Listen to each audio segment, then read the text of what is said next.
Hi everyone, welcome to my channel. ತಮ್ಮೆಲ್ಲರಿಗೂ ನಮ್ಮ ಚಾನಲ್ಗೆ ಸ್ವಾಗತವನ್ನು ಕೋರುತ್ತಾ ಇವತ್ತಿನ ವಿಡಿಯೋದಲ್ಲಿ ನಾನು ತಮ್ಮೊಂದಿಗೆ ಶೇರ್ ಮಾಡಿಕೊಳ್ಳುತ್ತಿರುವ ವಿಷಯ ಇಲ್ಲಿ 2025-26ನೇ ಸಾಲಿನ ಇಲ್ಲಿ ವಿವಿಧ ಮೊರಾರ್ಜಿ ದೇಸಾಯಿ ವಸತಿ ಶಾಲೆಗಳ ಪ್ರವೇಶಕ್ಕೆ ಸಂಬಂಧಪಟ್ಟ ಹಾಗೆ ಈಗಾಗಲೇ 2 ಸುತ್ತುಗಳ ಸೀಟು ಹಂಚಿಕೆ ಆಗಿರುತ್ತದೆ ಮತ್ತು ಇಲ್ಲಿ 2ನೇ ಸುತ್ತಿನಲ್ಲಿ ಆಯ್ಕೆಯಾದಂಥ ವಿದ್ಯಾರ್ಥಿಗಳಿಗೆ 21 ಮೇ 2025ರವರೆಗೆ ಇಲ್ಲಿ ಅಡ್ಮಿಷನ್ ಮಾಡಲಿಕ್ಕೆ ಅವಕಾಶವನ್ನು ನೀಡಿರುತ್ತಾರೆ. ಇಲ್ಲಿ ಯಾರು ಸೆಲೆಕ್ಟ್ ಆಗಿದ್ದರೆ ತಾವು ಇಲ್ಲಿ ತಮಗೆ ಸಂಬಂಧಿಸಿದಂತಹ ಎಲ್ಲ ದಾಖಲೆಗಳನ್ನು ಸಿದ್ಧಪಡಿಸಿಕೊಂಡು ಯಾವ ಶಾಲೆಗೆ ಆಯ್ಕೆಯಾಗಿದ್ದರೆ ಆ ಶಾಲೆಗೆ ಹೋಗಿ ಎಲ್ಲ ದಾಖಲೆಗಳನ್ನು ಸಲ್ಲಿಸಿ ಅಡ್ಮಿಷನ್ ಮಾಡಬೇಕು. ಒಂದು ವೇಳೆ ನಿಗದಿಪಡಿಸಿದ ದಿನಾಂಕದಂದು ತಾವು ಅಡ್ಮಿಷನ್ ಮಾಡದೇ ಇದ್ದಲ್ಲಿ ತಮ್ಮ ಅಡ್ಮಿಷನ್ ಕ್ಯಾನ್ಸಲ್ ಆಗುತ್ತದೆ ಮತ್ತು ಆ ಲಿಸ್ಟ್ನಲ್ಲಿರುವಂತಹ ಹೆಸರು ಕ್ಯಾನ್ಸಲ್ ಆಗಿ ಅದು 3ನೇ ಲಿಸ್ಟಿಗೆ ಮತ್ತೆ ಹೊಸಬರಿಗೆ ಅಲ್ಲಿ ಆಯ್ಕೆಯನ್ನು ನೀಡಲಾಗುತ್ತದೆ. ಆದ್ದರಿಂದ ತಾವು ಸೆಲೆಕ್ಟ್ ಆದವರು ಅಡ್ಮಿಷನನ್ನು ಮಾಡಿಸಬೇಕು ಅಂತ ನಾನು ಕೂಡ ಇಲ್ಲಿ ತಮ್ಮೊಂದಿಗೆ ರಿಕ್ವೆಸ್ಟ್ ಮಾಡ್ಕೊಳ್ತೀನಿ. ಇಲ್ಲಿ ಕರ್ನಾಟಕ ಸರ್ಕಾರ ಇಲ್ಲಿ ವಿವಿಧ ಮೊರಾರ್ಜಿ ದೇಸಾಯಿ ವಸತಿ ಶಾಲೆಗಳ ಇಲ್ಲಿ ಆಯ್ಕೆ ಪಟ್ಟಿಗೆ ಸಂಬಂಧಪಟ್ಟಂತೆ ಬಹಳಷ್ಟು ಜನರಲ್ಲಿ ಕೆಲವೊಂದಿಷ್ಟು ಕನ್ಫ್ಯೂಷನ್ಗಳಿವೆ. ಯಾಕಂದರೆ ಇಲ್ಲಿ ನಮ್ಮ ವಿದ್ಯಾರ್ಥಿ ಅಥವಾ ನಮ್ಮ ಮಗ ಕೂಡ ಅಥವಾ ಮಗಳು ಕೂಡ ಸೆಲೆಕ್ಟ್ ಆಗಬೇಕಾಗಿತ್ತು, ಇಷ್ಟು ಅಂಕಗಳನ್ನು ಪಡೆದಿದ್ದರೂ ಕೂಡ ಆಗಿಲ್ಲ ಅನ್ನುವಂಥ ಕೆಲವೊಂದು ಗೊಂದಲಗಳಿರ್ತವೆ. ಆದರೆ ಅದಕ್ಕೆ ಸಂಬಂಧಪಟ್ಟ ಹಾಗೆ ತಮ್ಮೊಂದಿಗೆ ನಾನು ಒಂದಿಷ್ಟು ಇಂಪಾರ್ಟೆಂಟ್ ಆದಂತಹ ಮಾಹಿತಿಗಳನ್ನು ಇಲ್ಲಿ ಶೇರ್ ಮಾಡ್ಕೊಳ್ತಾ ಇದ್ದೀನಿ. ತಾವು ಕೂಡ ಈ ವಿಡಿಯೋವನ್ನು ವೀಕ್ಷಿಸಿ ಮತ್ತು ನಮ್ಮ ಚಾನಲನ್ನು ಮೊದಲ ಬಾರಿ ನೋಡ್ತಾ ಇದ್ದರೆ ಚಾನಲನ್ನು ಸಬ್ಸ್ಕ್ರೈಬ್ ಆಗಿ ಅದೇ ರೀತಿಯಾಗಿ ಬೆಲ್ ಐಕನ್ ಕೂಡ ಪ್ರೆಸ್ ಮಾಡಿ ಅಂತ ಹೇಳ್ತಾ, ಇದು ನಮಗೆ ಶೈಕ್ಷಣಿಕ ವಿಡಿಯೋಗಳಿಗೆ ಮಾಡಲಿಕ್ಕೆ ನಮಗೆ ಸ್ಫೂರ್ತಿ ಆಗ್ತದೆ. ತಮ್ಮ ಸಬ್ಸ್ಕ್ರೈಬ್ ಆಗಿರ್ಬೋದು, ಲೈಕ್ ಆಗಿರ್ಬೋದು ಅಂತ ಹೇಳ್ತಾ, okay, let's begin the video. ಇಲ್ಲಿ ನೋಡಿ, ತಾವು ಕೂಡ ಈ ವಿಡಿಯೋದಲ್ಲಿ ವೀಕ್ಷಿಸಬಹುದು. ಇಲ್ಲಿ ಆಯ್ಕೆಯು ಯಾವ ರೀತಿ ನಡೀತದಪ್ಪ ಅಂದರೆ ಇಲ್ಲಿ ಉದಾಹರಣೆಗಾಗಿ ಮೌಲ್ಯಮಾಪನ ಮಾಡುವ ಮತ್ತು ಅಂಕ ನೀಡುವ ಪದ್ಧತಿಯು ಸಂಪೂರ್ಣವಾಗಿ ದೋಷರಹಿತವಾಗಿರುವುದರಿಂದ OMR ಉತ್ತರ ಹಾಳೆಗಳ ಮರು ಎಣಿಕೆಗೆ ಅಥವಾ ಮರು ಮೌಲ್ಯಮಾಪನಕ್ಕೆ ಸಂಬಂಧಿಸಿದ ಮನವಿಗಳು ಕೂಡ ಸ್ವೀಕರಿಸುವುದಿಲ್ಲ ಅಂತೇಳಿ ಸರ್ಕಾರ ತಿಳಿಸಿರುತ್ತದೆ. ಇಲ್ಲಿ ಕರ್ನಾಟಕ ಎಕ್ಸಾಮಿನೇಷನ್ ಅಥಾರಿಟಿಯವರು ಇಲ್ಲಿ ಬಹಳಷ್ಟು ನೀಟಾಗಿ, ಅಂದರೆ ಯಾವುದೇ ಗೊಂದಲಗಳಿಗೆ ಅವಕಾಶವಿಲ್ಲದಂತೆ ಇಲ್ಲಿ ಎಕ್ಸಾಮಿನೇಷನ್ ನಡೆಯುತ್ತದೆ. ಹಾಗೂ ಇಲ್ಲಿ ಸೀಟು ಹಂಚಿಕೆ ಮತ್ತು ದಾಖಲಾತಿ ಅಥವಾ ಕೌನ್ಸಿಲಿಂಗ್ ಹೇಗೆ ನಡೀತದೆ ಅನ್ನೋದನ್ನು ನಾನು ಈಗಾಗಲೇ ಬಹಳಷ್ಟು ವಿಡಿಯೋಗಳು ತಿಳಿಸಿರುತ್ತೇನೆ. ಇಲ್ಲಿ ಪ್ರವೇಶ ಪರೀಕ್ಷೆಯಲ್ಲಿ ಅಭ್ಯರ್ಥಿಗಳು ಪಡೆದ ಅಂಕಗಳ ಆಧಾರದ ಮೇಲೆ ಜಿಲ್ಲಾ ಮಟ್ಟದ ಮೆರಿಟ್ ಪಟ್ಟಿಯನ್ನು ಸಿದ್ಧಪಡಿಸಲಾಗುತ್ತದೆ.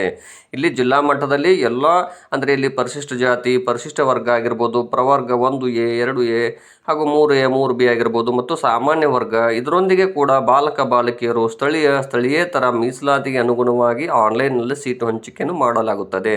ಇಲ್ಲಿ ಅಭ್ಯರ್ಥಿಗಳು ಪ್ರವೇಶ ಪರೀಕ್ಷೆಯಲ್ಲಿ ಪಡೆದಂಥ ಅಂಕಗಳನ್ನು, ಅಂದರೆ ಮೆರಿಟನ್ನು ಇಲ್ಲಿ ಮೊದಲ ಆಯ್ಕೆಯಾಗಿ ಪರಿಗಣಿಸಲಾಗುತ್ತದೆ. ಅದರೊಂದಿಗೆ ಅಭ್ಯರ್ಥಿಯು ಅರ್ಜಿ ಸಲ್ಲಿಸುವ ಸಂದರ್ಭದಲ್ಲಿ ನೀಡಿದಂತಹ ಶಾಲೆಗಳ ವಾರು ಆದ್ಯತೆಯನ್ನು, ಅಂದರೆ ಅಪ್ಲಿಕೇಶನ್ ಹಾಕುವ ಟೈಮಲ್ಲಿ ತಾವು ಯಾವ ಶಾಲೆಗಳನ್ನು ಸೀರಿಯಲ್ ನಂಬರ್ ವೈಸ್ ತಮಗೆ ಹಾಕಿರ್ತೀರಿ ಅಪ್ಲಿಕೇಶನಲ್ಲಿ, ಅದನ್ನು ಕೂಡ ಇಲ್ಲಿ ಪರಿಗಣಿಸಲಾಗುತ್ತದೆ. ಮತ್ತು ಅಭ್ಯರ್ಥಿಗೆ ಸರ್ಕಾರವು ನಿಗದಿಪಡಿಸಿದ ಮೀಸಲಾತಿ, ಇವೆಲ್ಲವುಗಳ ಆಧಾರದ ಮೇಲೆ ಇಲ್ಲಿ ಸರ್ಕಾರ ಏನಿದೆ ಅಂದರೆ ಸೀಟ್ ಮ್ಯಾಟ್ರಿಕ್ಸ್ ಸಿದ್ಧಪಡಿಸಿ ಗಣಕೀಕೃತ ಸ್ವಯಂ ಆಯ್ಕೆ ಮೂಲಕ ಪಾರದರ್ಶಕವಾಗಿ ಕೆಳಕಂಡಂತೆ ಸೀಟು ಹಂಚಿಕೆಯನ್ನು ಮಾಡಲಾಗುತ್ತದೆ ಅಂತ ಹೇಳ್ತಿದ್ದಾರೆ. ಇಲ್ಲಿ ಸ್ವಂತ ತಾಲೂಕಿನ ವಿದ್ಯಾರ್ಥಿಗಳಿಗೆ 75% ಸ್ಥಾನಗಳನ್ನು ಮೀಸಲಿಡಲಾಗುತ್ತೆ ಮತ್ತು ಇತರೆ ತಾಲೂಕಿನ ವಿದ್ಯಾರ್ಥಿಗಳಿಗೆ 25% ಸ್ಥಾನಗಳನ್ನು ಮೀಸಲು ಇಡಲಾಗುತ್ತದೆ.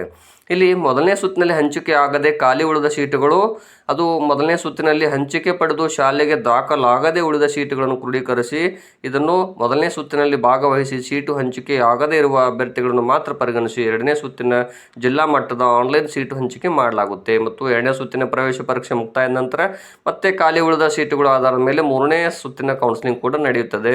ಇನ್ನೂ ಹೆಚ್ಚಿನ ಸುತ್ತಿನ ಕೌನ್ಸಿಲಿಂಗ್ ಅವಶ್ಯಕತೆ ಇದ್ದರೆ ಮತ್ತೆ 4-5ನೇ ರೌಂಡ್ವರೆಗೂ ಕೂಡ ಸರ್ಕಾರ ನಡೆಸುತ್ತದೆ.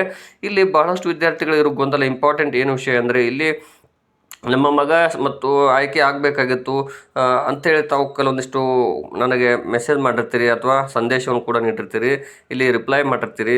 ಇಲ್ಲಿ ಯಾವ ರೀತಿ ಇರುತ್ತೆ ಅಂತ ನೋಡ್ರಿ, ಈಗ 2ನೇ ಲಿಸ್ಟಲ್ಲಿ ಉದಾಹರಣೆಗಾಗಿ ಪರಿಶಿಷ್ಟ ಜಾತಿಗೆ ಮೀಸಲಾದ ಸ್ಥಾನ ಖಾಲಿ ಉಳಿದಿತ್ತು ಅಂದರೆ ಅದನ್ನು 3ನೇ ಸುತ್ತಿನಲ್ಲಿ ಮೊದಲಿಗೆ ಪರಿಶಿಷ್ಟ ವರ್ಗದವರಿಗೆ ನೀಡುತ್ತಾರೆ.